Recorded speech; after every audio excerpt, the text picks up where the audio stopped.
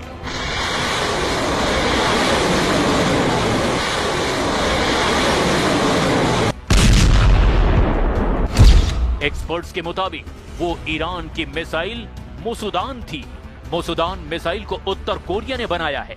Iran ने साल 2005 में ऐसी 19 मिसाइलें उत्तर कोरिया से खरीदी थी। ईरान ने 1990 के दशक में उत्तर कोरिया से 9 डोंग मिसाइलें भी ली थी। इसके बाद ईरान ने अपने यहाँ इसकी तकनीक पर काम किया। इसी तकनीक से ईरान ने इमाद और कादर मिसाइल भी बनाई। रिपोर्ट के मुताबिक ईरान के पास 1000 किलोमीटर तक मार करने वाली शॉर्ट रेंज और 3000 किलोमीटर तक पहुंचने वाली मीडियम रेंज मिसाइल भी है। ईरान और उत्तर कोरिया की जिन मिसाइलों को हूबहू एक जैसा माना जाता है, उसमें दो सबसे घातक मिसाइलें यही हैं। ईरान की कई बैलिस्टिक मिसाइलें उत्तर कोरिया की QIAM की तर्ज पर ही बनी हैं।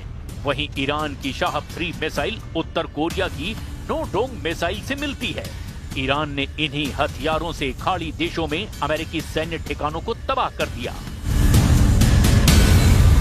किम जोंग उन ट्रंप से कट्टर दुश्मनी निभाने के लिए कुख्यात हैं।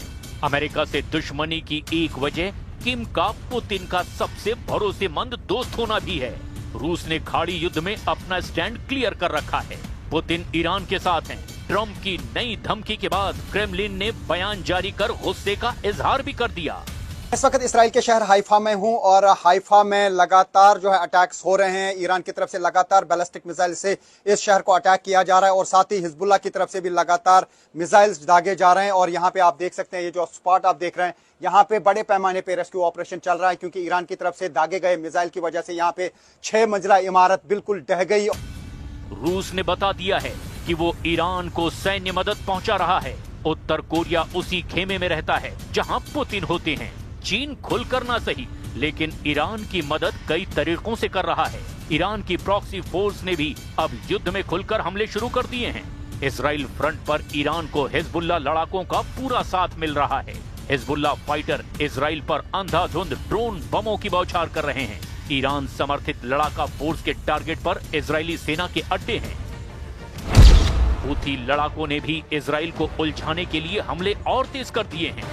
यानी इजराइल और अमेरिका मिलकर के जितनी ताकत से ईरान पर हमले कर रहे हैं, उससे कहीं ज्यादा जोर ईरान ने इजराइल और खाड़ी मुल्कों में तबाही के लिए लगा रखा है। ईरान ने साफ कर दिया कि वो ट्रंप की किसी भी धमकी को सीरियस नहीं ले रहा। ईरान के टूरिज्म मिनिस्टर ने यहाँ तक कहा कि ट्रंप को गाली गलौज बहुत भारी पड़ने वाली है। Той агрессии, которая была развязана против Ирана. География этого конфликта расширилась, и сейчас мы все констатируем те последствия, которые мы имеем. ईरान की संसद ने उस कानून को मंजूरी दे दी जिससे हॉर्मुज स्ट्रीट में अमेरिका इजराइल की एंट्री बैन कर दी गई है। IRGC की तरफ से ये बयान आया कि हॉर्मुज में दुश्मनों ने कदम रखा तो उन्हें उड़ा दिया जाएगा। ट्रंप के भड़काऊ बयान के बाद ईरान के टॉप लीडर मुंहतोड़ जवाब दे रहे हैं। ईरानी संसद के स्पीकर मोहम्मद बागेर कालिबाफ ने वार्निंग दी है कि ट्रंप खाड़ी देशों को आग में झोंक रहे हैं। इराक के बगदाद में एयरपोर्ट के पास हमले कालिबाफ की धमकी को सच साबित कर रहे हैं, जहां अमेरिका के ग्रीन जोन के पास भयानक हमले शुरू हो गए हैं।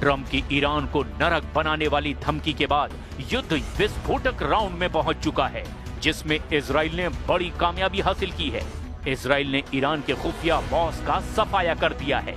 50 साल से ईरान के खुफिया मिशन से जुड़े रहे जनरल के खात्मे का ऐलान खुद PM नेतन्याहू ने किया।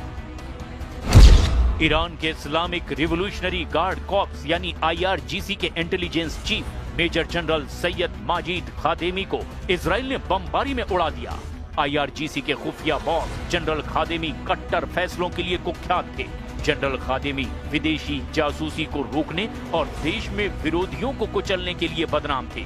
खादेमी को पूर्व सुप्रीम लीडर अली खामनेई का सबसे करीबी और वफादार माना जाता था। खादेमी ने IRGC के भीतर मोसाद एजेंट की शिनाख्त करके उनका सफाया शुरू किया था। जैसे जैसे युद्ध आगे बढ़ता जा रहा है, ईरान के जनरलों की जान जाती जा रही है। ट्रंप और नेतन्याहू के हिट लिस्ट में अभी ईरान की लीडरशिप के कई नाम शामिल हैं। ट्रंप के नरक लोक वाले हमलों का अभी सिर्फ ट्रेलर भर दिखा है। अमेरिका फुल फोर्स में जब हमला शुरू करेगा, तब ईरान कैसे बचेगा? क्या रूस, चीन और तुर्की जैसे देश ईरान को बचाने युद्ध में कूदेंगे? क्योंकि अमेरिका को अभी नहीं रोका गया तो फिर दूसरे विश्व युद्ध जैसा एटमी धमाका बहुत जल्द हो सकता है।